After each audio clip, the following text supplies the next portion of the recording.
Hello, guys. Welcome back to another exciting episode of the show. I'm so happy to have you guys here today. It's a brand new day and another brand new episode as always. And I remain your host, Darlington.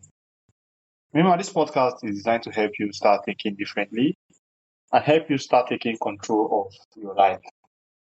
Today's guest is Debbie Longo, an executive behavioral coach and founder of Life in the Bloom NY and INC.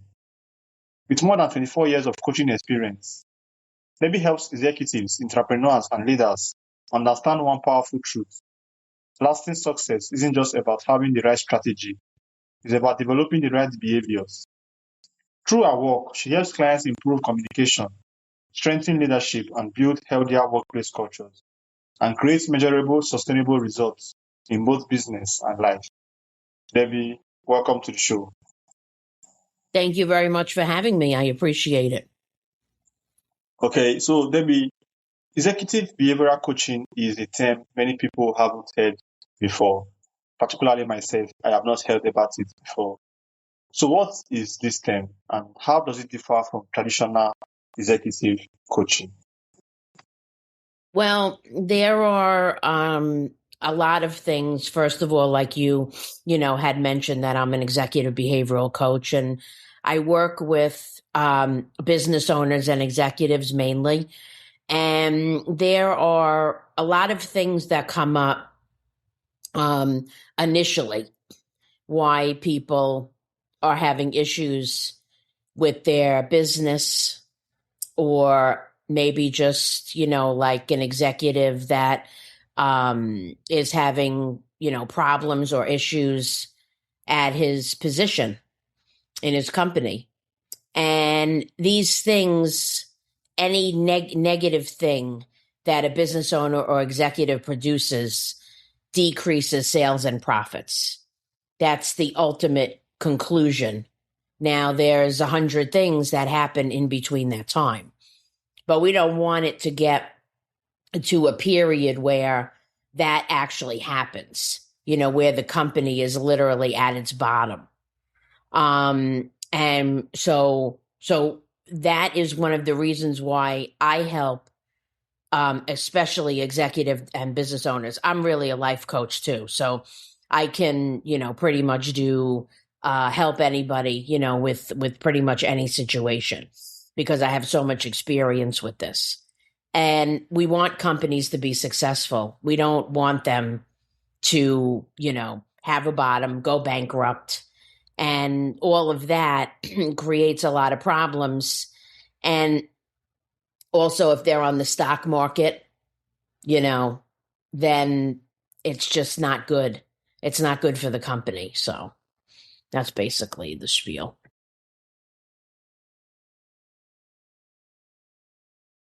Okay, thank you so much, Debbie. So my next question for you is this.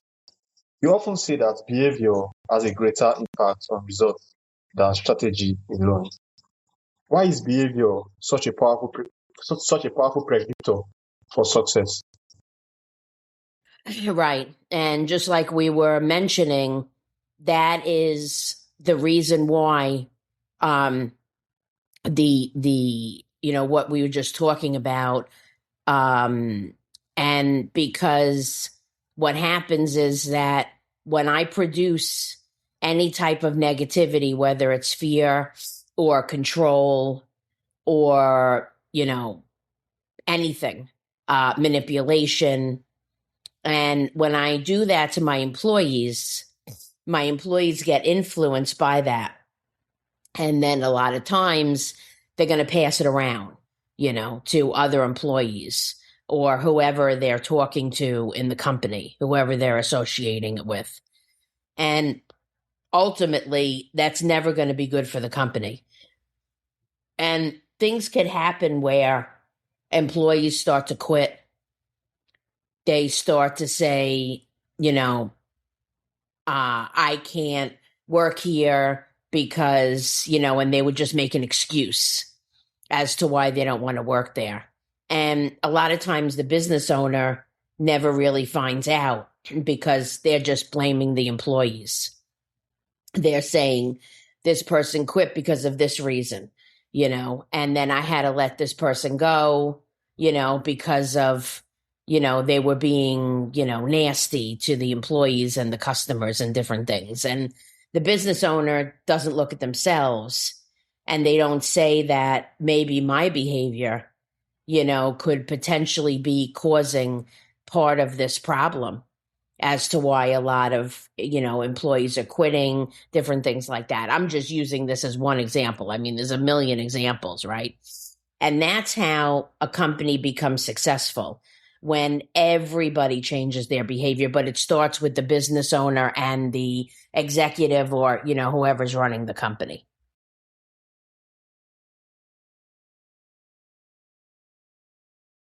Okay, so you are saying that behavior is is a major role, plays a major role than strategy.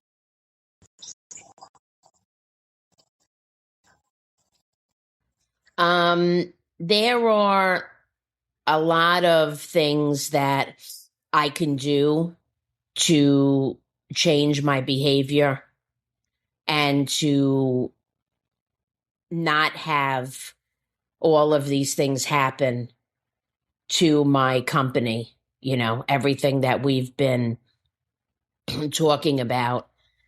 And when I do these things, not only is my company going to be successful, right? I'm going to be successful in my home, everywhere that I go. When I go to the store, when I talk to my neighbor, anything social I do, right? All of that gets carried over into my personal life just because I'm changing my behavior at my job. Okay. And obviously, we want that to influence everybody else at the workplace. And, truthfully, a lot of business owners don't really see it that way. And a lot of times if I tell them these things, they just don't, they're like, whatever, they just don't believe it's going to happen. But the proof is always in the pudding, because if they say, let me just try, I don't really believe it, I'm not sure if it's going to work, but let's just try it anyway. And then they see a result. And a lot of times the result happens quickly, just a little result. And when that happens, then they could really see that it's going to work. And then they get motivated, to do more and do more and do more. But it's just a matter of having that blind faith, just a little bit, so now they can try to do better. And then not only is the company going to increase sales and profits, I mean, it's going to be like, 9 times out of 10, like top, top, top. I mean, I've been doing this. And this is what happens a lot. I'm just saying it's not necessarily going to happen with everybody, but this is my experience, most companies that I've worked with. And, that's just really, really it in a nutshell. That's just really, really how it works.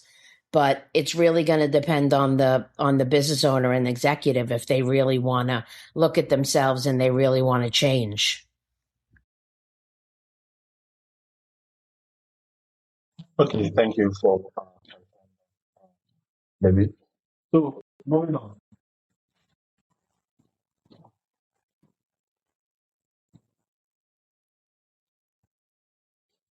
In your experience, what are the most common leadership behaviors that prevent otherwise talented people from reaching their full potential? Yeah, so there are a lot of examples of this. And, some of them I had just said, controlling, manipulation, different things like that. And when a business owner or an executive tries to do these things, then not only are they influencing the employees, but the employees are going to copy them, and then the employees are going to act out. And that's going to create a whole snowball full of problems and issues for the company. And then anything at that point can happen. And like I say, there are so many examples of this. I'm just using this one example. There's fear denial. I mean, there's tons of things that a business owner can experience, and they can become like that, and there's a common scenario too where, the company does really well for a few years and then it doesn't do that great, like 1 year. And that now the business owner wants to try to control the employees because they don't understand why they declined for 1 year, so now they think that because they can control the way that the employees, act and behave and, produce and everything. And that will, increase the sales and profits for that year, just like they did like 3 years before. And that's not how it works. And that just, makes the company have a bottom also, because it just, these are things that are really, really big issues, and they're very common. They really are. And think about your job. Does your boss do this, or does anybody in your company or a peer or another employee or something, do they do this, in any way, shape, or form? It doesn't have to be a big thing. It could just be a little thing or a little action, or something that somebody in your company is doing, So, and not only, business owner and executive is the person, that really is going to be influencing, but a regular employee could think about this also, because they have other employees that they work with, they have peers that they work with, and people have all these behaviors all the time. But it's really the business owner and the executive is really the person that we're really concentrating on here. So, All right, thank you so much, David. So, emotional intelligence has become one of the most talked about leadership skills. Why is it so important, and how can leaders develop emotional intelligence?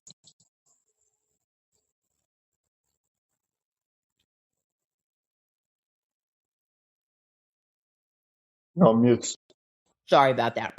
Because when I change and I'm a different person, and now the circumstances and my day and my employees and everything, now it's a completely different scenario. And now it's like, I want to make it like I'm working at a completely different company. Okay.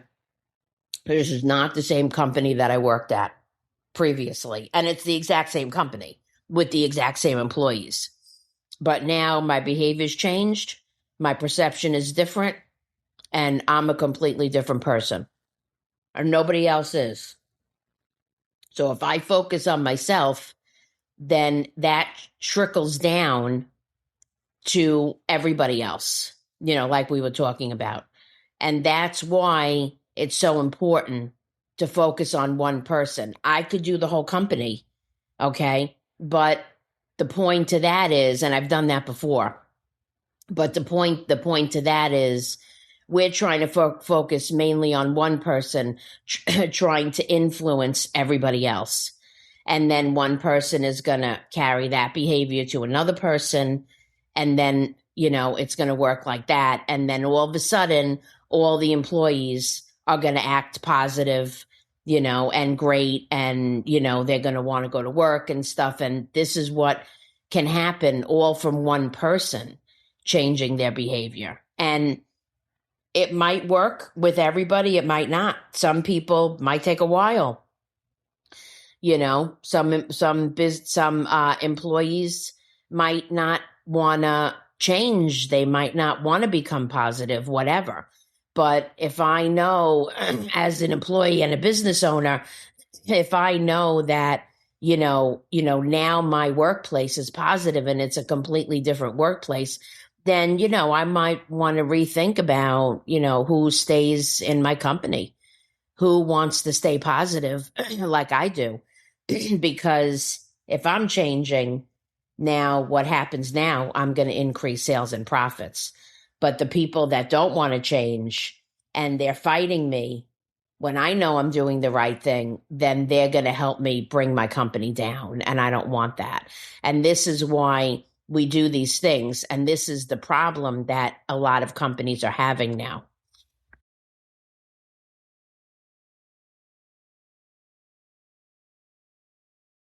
Okay, thank you so much, David. So, in terms of emotional intelligence, do you think companies, leaders need to study their employees so that to know the type of to know, because I think emotional intelligence is different from for different people. For example, in a place where you are showing an employee empathy, in that same scenario, what the other employee needs is not empathy. So do you think that leaders need to study their employers to know what their employers need emotionally at a particular point in time?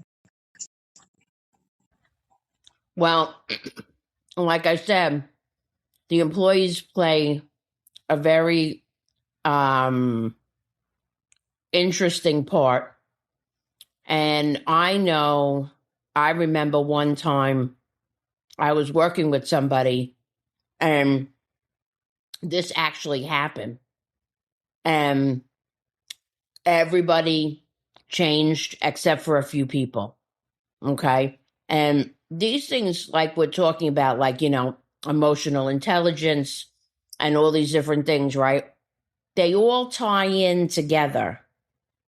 They should be treated separately. Each, like control, manipulation, all these different things, right? Each thing should be handled separately.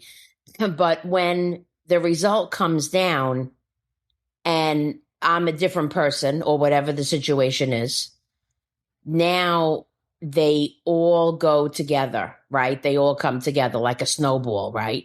So a snowball starts small, and then it, gets as I roll it in the snow, it gets bigger and bigger and bigger because all the snow just kind of, comes together, right? However it does, right? We don't know, right? It's just the way that it is. And when things like that happen, right? Not only, we talk about increased sales and profits and all these different things, and that's fine.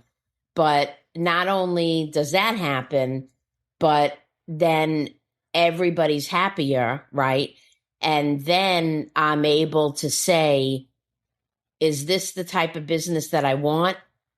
Right? And this all has to do with everything that we just talked about. Okay. Do I want to, make my business bigger, or do I want to make it different? Do I want to expand on certain products and different things that I sell or whatever? And that enters into a whole new world of the way the business operates. And I've had experiences like this. I've worked with people like this. So all of these examples that I'm giving you are real life examples. It's not, it's not anything that are scenarios that, that I'm just dreaming up in my head, because then I work with people where their company, they made it completely different because their mindset was completely different, and they just changed everything. They changed the way, they displayed their products, or they sold them, or how they make them, all these different things, and that really helped the company because now they think completely differently. And when that happens, anything could happen. I mean, I have a million examples of different things like that. And these things are so important, but you don't know until you try. And that's really where the thing is. I can't tell you how it's going to work out. If you try it, it'll work out. Sometimes it'll work out a lot better than you think. You don't know. Maybe it won't, but you don't really know until you try. So, I urge anybody who is in any type of business or whatever just to have some willingness and an open mind, just to say, if I just change, and if I, want to change one little thing, then it's good. it'll be better than, not doing anything.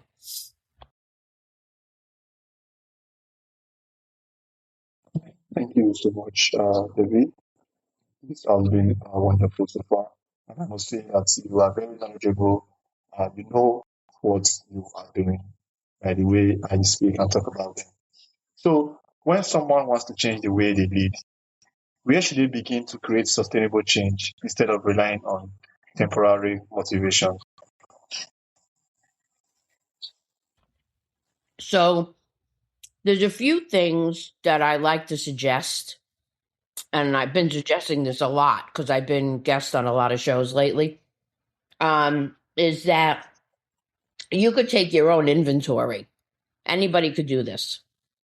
So let's say an executive or a business owner wants to say, oh, I'm thinking about maybe looking into changing or, this one thing that I have, that I'm showing my employees or whatever, that maybe is not a positive thing. And maybe I want to look at that one thing. So what they would do is they would record either like on paper or their phone or whatever, everything that they did that day. And anything that they could think of. They could do it while the day's, like a work day. While the day's going on, they could do it at night, and they would write it down, and then they would look at it, and they would say, how much of this is positive and how much is negative? And if there's a lot of negatives, and I want to be honest, then am I participating in, issues that I'm having at work or my employees are having or whatever the situation is? And, maybe I can really see that or maybe I can't, but if the person's willing to do that, if they're really willing to take an inventory and really look at themselves, then, they probably think that, there could be a potential, something's happening here, potentially something's happening. And, that's what we want. But we don't want to wait until, the company's not doing great and employees start quitting and all these different things, just like all this stuff I was talking about, during the whole podcast. We don't want to wait till that. So if one little thing happens, one employee quits, so you don't understand one thing, or you're, that, you're just giving a lot of negativity, or you're being very negative with your words and your actions to your employees, just one little thing, then we can correct that one thing or two things or whatever. But if it gets to the point where, it's really bad and, it's just, you're really getting close to your bottom with your company, then it's a lot, to come back. I mean, I could do it, but, it's easier, if there's just, a few things that I can see that I need to change in my workplace. It's much easier that way. So.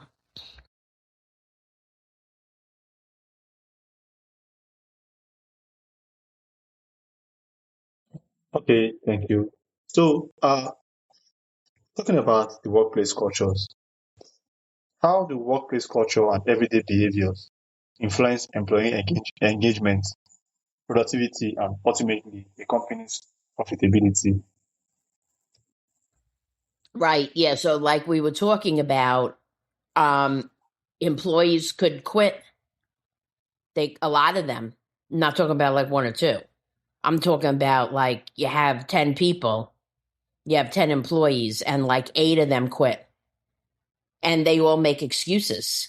They just say whatever, oh, I found another job. There's another job that's closer to my home, or I can't work the hours. They'll just say anything just because they don't want to work there. And the boss thinks that, these are actually the reasons. But you have to look at, are all these employees quitting? It doesn't matter the reason. If you have 10 employees and you have 8 that quit, is there something wrong with this scenario, you can't think that it would be reality, and then you would only have 2 people there, and then you have to hire more people, and then you have to train them, and then they have to work. They have to start working. All of this costs money and time, and there's no reason for for companies to do this, for this to happen. Because, if the manager or business owner or executive says, let me see, there were 8 employees that quit out of the 10. What are the reasons? Well, there's all different reasons. Okay. So that really doesn't matter. But is there something wrong with what I'm doing? And you know what they have now? They have something called, and they've had this for a while, it's called an exit interview. And when you have an exit interview, they ask you, what's wrong? Is there something wrong with the boss, right? Did the boss do something? What is the reason why you're quitting? Because they don't accept that reason that you're giving. Because most of the time, it's not really the reason. There's another reason. They just don't want to say it. And that's the thing.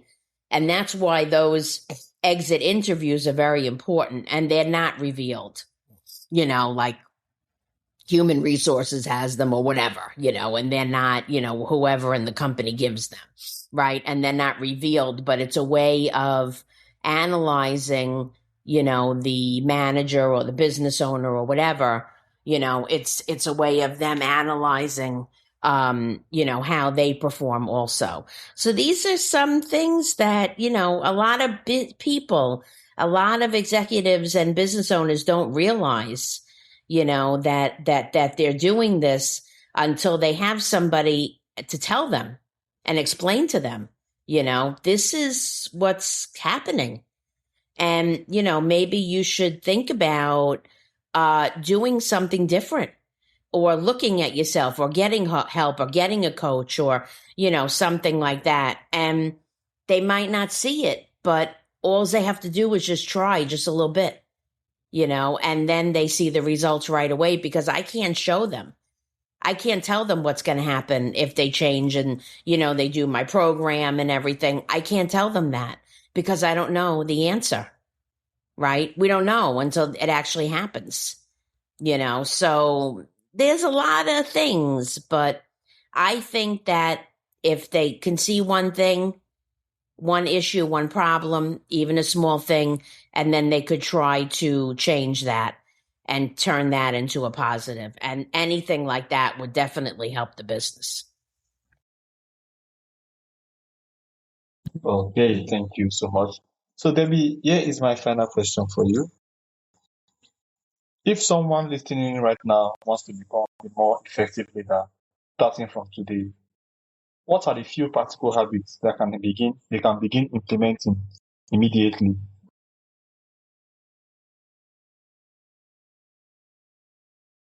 A few habits, positive habits. Yes. There's so many examples of this. There was some that I was mentioning, but they wouldn't really know, because if somebody is a business owner, executive, especially, really anybody, but is sitting in negativity, they wouldn't really know what the positive habits are. That really is going to depend on me working with them. I give them an evaluation, I give them a plan, I give them everything. And if they're really serious, I tell them, this is you telling me you want to meet goals and you have all these issues and different things. And, we do like I do like a consultation, and it's a very detailed thing. And I give them a very detailed plan, and this is all free for them. And they're not going to be able to do anything with the plan or whatever. So then I give them that, and I explain to them, what their issue is potentially, and how I can help them, and maybe what the result is going to be, different things like that, right? And they could see what the positive result is going to be and how they could change. But that depends on whether they want to do it or not. I've done tons of these where the person never called me again. And I don't want to, that's why I do it this way, because I don't want to mislead anybody. And, I don't want to work with somebody like that. If they're not serious and they don't see by the time I do all of this consultation, explaining all this stuff, and it's all free, if they don't see that, then, what am I going to do? What can I do? Right? I want to work with somebody who really wants to change and, wants to say, okay, let's try, and different things like that. Right. But the positive habits are really going to depend upon what their negative habits are, and what they see, right? And what they want to change. And this is the whole thing. So negative, and then I turn that into a positive. And how do I do that? Most of the time I do the opposite. So if I'm angry, I want to be less angry, or I want to show love, or I want to have faith, that it's not religion, that this thing is going to work, right? That I don't have to have fear and I don't have to have negativity. So it's a kind of a complicated question. I mean, it's not complicated, like, I can't answer it, but it's just more of a detailed thing that, it really depends on the situation. Okay, Debbie, thank you so much. Thank you for sharing your insight on leadership, behavior, and the habits that create lasting success. The message is a great reminder that while strategies may open doors, it's our daily behaviors that determine where those doors ultimately lead. So, for those who would like to learn more about you and those who want to get like a one-on-one coaching section with you, how can they do that? Yeah, thank you. So I have a website. It's debbielongo.com, DEBBIELONGO.com. And I'll give you all the information if you want to put it in the show notes. I would appreciate that. And I have two podcasts. One is Behavioral Profit and the other one is Internal Shift Show. And I have a website for that. It's Grow Shows, GROSHOWS.com. So I have those two things right now. And, my main website, debbielongo.com. I mean, they could get in touch with me through that. And then I'm also on social media, Instagram, Facebook, different things like that, so it's not that difficult to get in touch with me.